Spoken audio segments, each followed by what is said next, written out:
Welcome back to Cinelis, tempat di mana lu bisa dapat rekomendasi berbagai macam film yang menarik buat bahan tontonan. Nah, kalau lu ngomongin film yang menarik, itu kan biasanya merujuk ke kualitas film itu sendiri.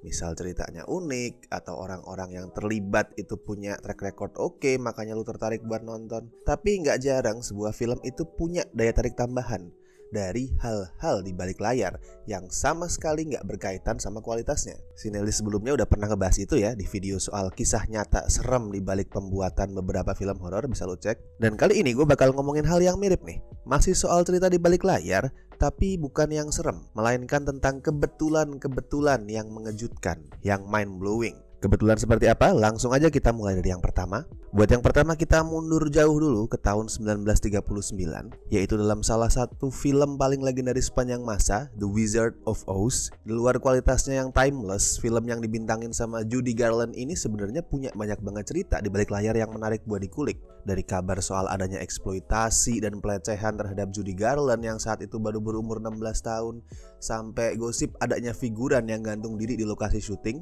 Tapi kali ini bukan kisah-kisah disturbing macam itu yang bakal gue bahas. Buat yang belum tahu, film ini diadaptasi dari novel The Wonderful Wizard of Oz buatan Frank L. Baum yang terbit tahun 1900.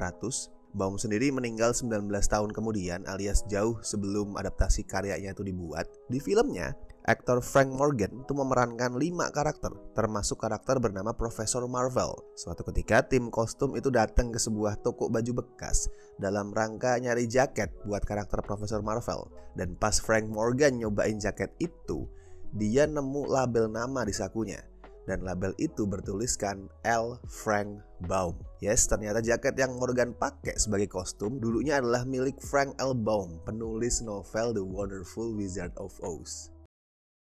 Di tahun yang sama, dirilis juga sebuah film kriminal berjudul Code of the Secret Service. Film itu dibintangin oleh Ronald Reagan, 42 tahun sebelum dia menjabat sebagai Presiden Amerika Serikat ke-40. Di situ, Reagan memerankan seorang Secret Service bernama Letnan Brass Bancroft. Tapi Reagan gak puas sama hasilnya dan menyebut Code of the Secret Service sebagai film terburuk yang pernah dia buat. Lompat ke tahun 1981 saat Reagan udah jadi presiden, seorang pria sempat mencoba membunuh dia. Tapi untungnya dia selamat berkat pertolongan Secret Service bernama Jerry Parr yang dengan sigap itu mendorong Reagan masuk ke limousine miliknya. Parr yang mendapat sorotan berkat aksinya itu sempat ditanya alasan kenapa dia mau kerja sebagai Secret Service. Jawabannya adalah karena Parr terinspirasi oleh film Code of the Secret Service yang dibintangi sama sang presiden. Reagan boleh benci sama film itu, tapi tanpanya mungkin dia sudah kehilangan nyawa.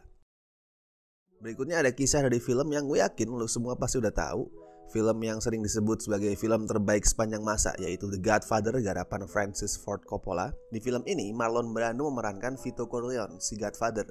Pada salah satu adegan, Vito itu berdiri di dekat sebuah poster yang mempromosikan pertandingan tinju yang melibatkan Jake LaMotta, seorang petinju yang mencapai puncak karirnya di akhir 40-an hingga awal 50-an. 2 tahun setelah film pertama, The Godfather Part 2 itu dirilis, di mana Robert De Niro memerankan versi muda dari karakter Vito Corleone. Berkat perannya itu, De Niro meraih Oscar pertamanya untuk aktor pendukung terbaik. Dan selang 6 tahun kemudian, De Niro kembali memenangkan Oscar, kali ini di kategori aktor terbaik. Peran apa yang dibawakan? Tidak lain adalah Jake LaMotta di film biografi Raging Bull buatan Martin Scorsese. Di tahun yang sama dengan perilisan The Godfather pertama, aktor laga legendaris Bruce Lee juga lagi menggarap film berjudul Game of Death. Di situ Lee memerankan Hai Tien, seorang mantan jawara bela diri yang di salah satu adegan sempat ditembak oleh seorang penyerang yang menyamar menjadi stuntman sebuah film. Sayang, Bruce Lee meninggal sebelum film ini sempat diselesaikan, dan sebuah kebetulan tragis terjadi selang 21 tahun kemudian saat putra Bruce Lee, Brandon Lee, sedang melakoni proses syuting untuk The Crow. Malang bagi Brandon, dia mengalami nasib serupa dengan karakter yang ayahnya perankan dahulu. Ketika akibat kelalaian kru, pistol yang dipakai di pengambilan gambar itu benar-benar menembakkan peluru yang mengenai perutnya. Brandon Lee segera dilarikan ke rumah sakit, tapi setelah menjalani operasi selama 6 jam, nyawanya gagal diselamatkan.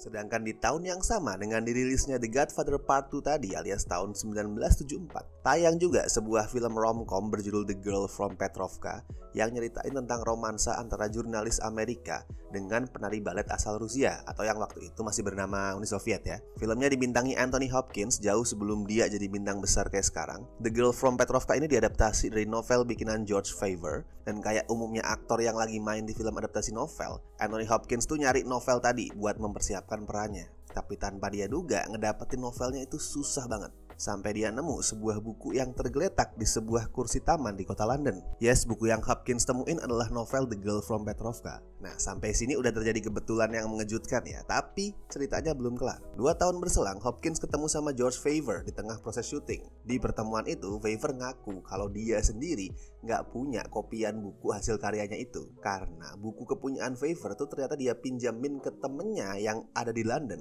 Dan si temen ngilangin buku itu. Dan ternyata buku yang Hopkins temuin di taman tadi adalah buku milik Favor yang hilang. Sama seperti kondisi yang dialami karakternya di Above Suspicion. Berikutnya kita lompat dekade lagi, kali ini ke tahun 2004. Saat itu rilis sebuah film yang kontroversial banget, yaitu The Passion of the Christ buatan Mel Gibson. Film yang menggambarkan 12 jam terakhir kehidupan Yesus ini menyulut kontroversi karena banyak alasan, mulai dari adanya tuduhan antisemitisme sampai unsur kekerasan dalam penyaliban Yesus yang dipandang berlebihan. Tapi biar gimana pun filmnya sukses besar ya. Box office-nya mencapai 612 juta dolar dari budget yang cuma 30 juta. Dan di ajang Oscar pun film ini berhasil menyabet 3 nominasi, yaitu di kategori Best Makeup, Best Cinematography, dan Best Original Score. Tapi buat Jim Caviezel yang merani Yesus, proses syutingnya itu meninggalkan memori yang kurang menyenangkan. Pada saat pengambilan gambar untuk adegan khotbah di bukit, sang aktor malah tersambar petir. Rambut Caviezel terbakar, tapi untungnya dia nggak mengalami cedera serius. Nah, dari situ muncul pertanyaan, apakah ini sebatas kebetulan atau sebuah bentuk peringatan dari Tuhan? Di tahun yang sama ada film sejarah lain yang gak kalah sukses, yaitu Troy. Mungkin gak sefenomenal The Passion of the Christ, tapi keberhasilan Troy ngumpulin pendapatan 490 juta dolar sekaligus mendapatkan nominasi Best Costume Design di Oscar itu udah cukup impresif. Di film ini Brad Pitt memerankan prajurit legendaris bernama Achilles, dan di salah satu adegan pertarungan sang aktor tuh mendarat dengan kurang mulus pas harus melompat. Akibatnya ia mengalami cedera di bagian otot yang sama dengan nama karakternya, yakni otot Achilles. Sebuah kebetulan aneh yang cukup merugikan ya. Soalnya gara-gara cedera Brad Pitt tadi, proses produksi itu harus berhenti selama sekitar 10 minggu. Dan di film yang terakhir ini mungkin terjadi kebetulan yang paling mengerikan karena semua orang di seluruh dunia itu mengalaminya. Pada tahun 2011, sutradara Steven Soderbergh melahirkan sebuah thriller medis berjudul Contagion. Film ini mendapat banyak pujian berkat penggambaran elemen medisnya yang akurat. Alurnya sendiri mengisahkan tentang sebuah virus mematikan yang bersumber dari kelelawar di Cina. Virus itu kemudian menyebar ke seluruh dunia, lalu tim penanganan penyakit berlomba dengan waktu untuk menciptakan vaksin sebelum virus itu semakin menyebar. Namun di saat bersamaan mulai muncul banyak konspirasi teori mengenai virus itu dan vaksinnya di internet. Ya bisa ditebak ya, Contagion tuh seolah memprediksi masa depan yang terjadi nggak sampai 10 tahun setelah filmnya rilis ketika pandemi COVID menyerang dunia nyata.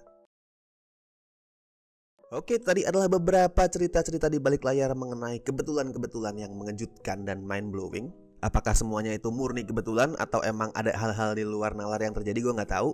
Mungkin lo bisa share opini lo di kolom komentar. Dan seperti biasa gue ingetin, jangan lupa like video ini, subscribe Cinelist. Dan misalkan lo ngerasa video-video kami itu ngebantu buat kasih rekomendasi tontonan, go ahead bagiin video-videonya ke medsos lo buat berbagi juga rekomendasi ke orang-orang lain. Oke, dan kalau gitu sampai ketemu di video-video Cinelist berikutnya.